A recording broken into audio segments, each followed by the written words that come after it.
Names listed in this book are alumni of Indiana University who have been in everything from the War of 1812 and Civil War through World War I and World War II. Before it was a book, it was just a list, a typewritten list. And it was in the, I know as much as the mid-30s, it was just a list that was maintained in the president's office, and the Alumni Association would update it and send it off to the president's office. The book does end, and it doesn't end in the present. It ends with World War II. It has not been updated since World War II. We are here today in the memorial room of the Indiana Memorial Union. This room is home to the Golden Book, which is a book of names of the sons and daughters of Indiana University who have served in the wars of the Republic. That particular phrase is on the plaque next to the book and inscribed on the floor of the room. Money was donated in their honor to the memorial fund that built this building, that built Memorial Stadium and built Memorial Hall here on campus. And this book has inscribed in it the names of all of those veterans, the names of the people who donated money in their honor, and the stories of those particular service members who lost their lives in service to their country. I think there are a variety of reasons that people both here on campus and in the community will be interested in this. Certainly for our current generation of student veterans, it's really a way of the campus community acknowledging that part of their experience. For the local community, it's also an expression that this institution does recognize and appreciate that, and appreciates its own historical role in a variety of conflicts, military training, service of its veterans, all those things. And so I think there will be a number of people who will be pleased and surprised to see the university so interested in acknowledging this part of its community. Now, can you talk a little bit about how the book is organized? Because I know there are 3 different sets of names that are in here. Yes, Can you tell us I a little only bit did about that? World War II. Okay. I did not do the first sections.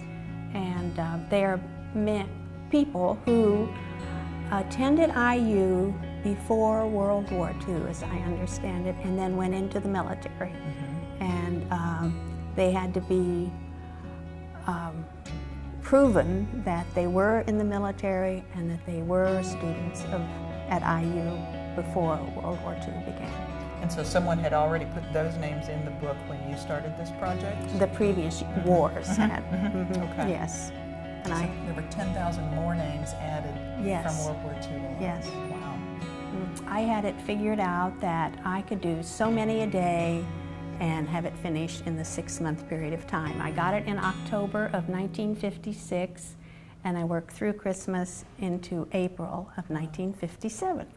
How did you get this information, such as where they served, or was that all just typewritten on a list to you? I was given this book and many, many shoe boxes filled with index cards with all of these names written on it, at least 15 or so shoe boxes. And this was a section in there of the people who were killed in action or missing. And so that was the only record we had, were these shoe boxes with the index cards typed with the old typewriters. And but that's what was given to me. There should be a name, Russell Church. Was he a... World War II, he'd be a Gold Star. Should be right up in here.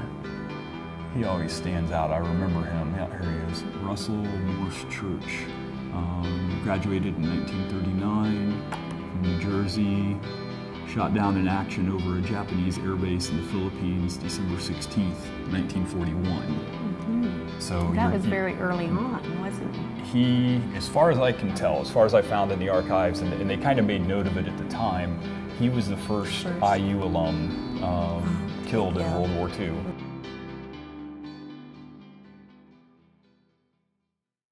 The book isn't accessible to the general public in the sense that you can come and browse through it. It's quite old, and it's, as you can see under this glass display case. When we know that people are coming to campus and have a particular interest, the IMU staff can find a particular name and open the book to that page.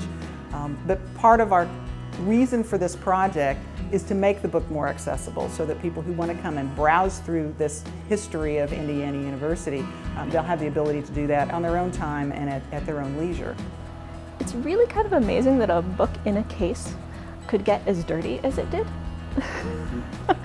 And because it had been set up at an angle for so long, the spine and the binding don't want to lay flat. So we had a lot of challenge working around the curvature of the paper and the way that it is stretched.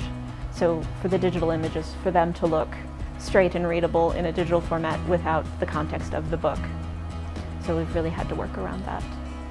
I feel like we could have gotten better photographic results if the book had not been old, as we said, and in somewhat poor condition as far as the binding goes. The binding having fallen apart and deteriorated some over time makes it more of a challenge to get nice crisp images that are straight and that look nice, because the pages won't lay flat, they turn sideways, they make large bubbles, which are a challenge for the camera to focus on.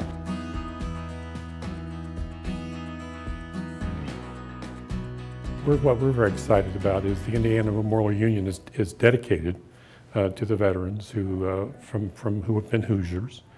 And so what we're excited about is the opportunity to make this Golden Book more accessible.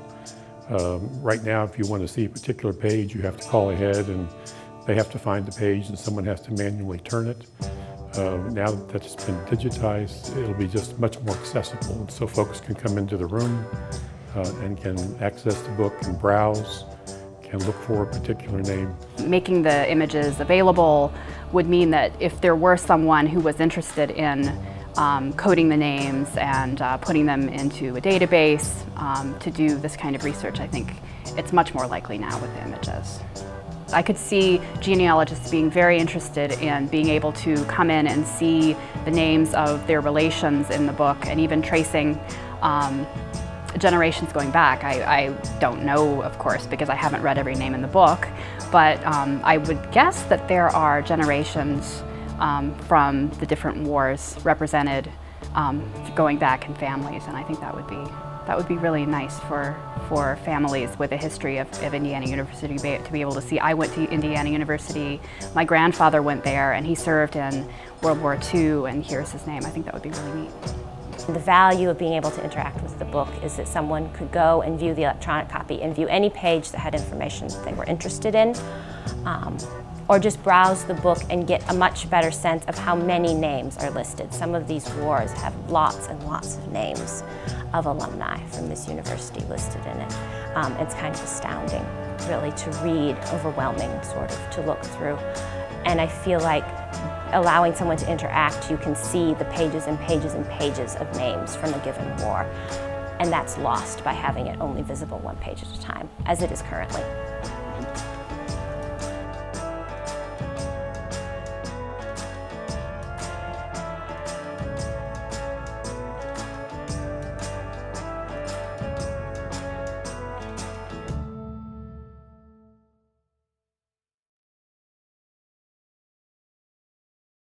The book really contains names that run up through about World War II. And again, it was designed for those who were honored by donations to the Memorial Fund. And our interest in the future is to be able to have a way to record those veterans since that time who've been affiliated with the university, so the university can acknowledge their service to the country. And so we hope to really open a new chapter or a new volume to this book once this initial digitization project is finished, that will allow individuals who've been affiliated with the university and who have served to submit their information and be recorded in a new honor roll or a volume 2 of the Golden Book. And we're very excited about that, and we think that will help really connect our current young veterans who are here as students now and who've been serving in particularly Iraq and Afghanistan, as well as alums who may have served in Vietnam or Korea or other periods of time.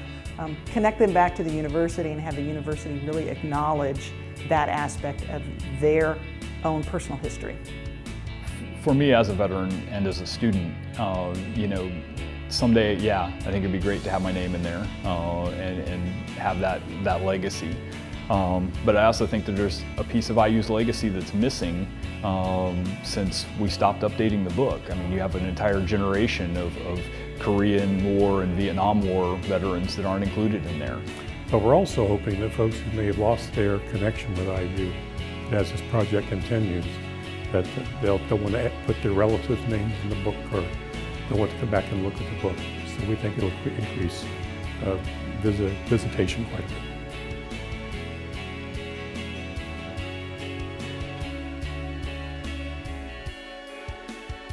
It was an exciting thing to do, and I had no idea that it would be as important in IU's history while I was doing it.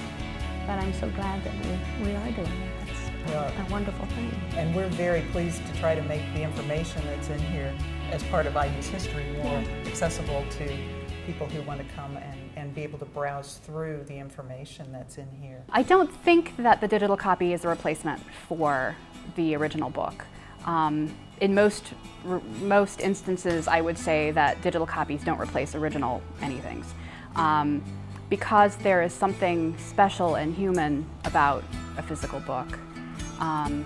And also because a lot of the book is actually empty, the pages are empty, we didn't scan every single page. We only scanned the pages that had writing on them. So if looking in the digital copy, you won't get a sense of the size of the book. Either the size, the physical length and width, or the number of pages in the book. And I think that's a really important thing in understanding it, and knowing about the book and knowing that there are a lot of pages yet to be filled out. I think that's a very important part of the book that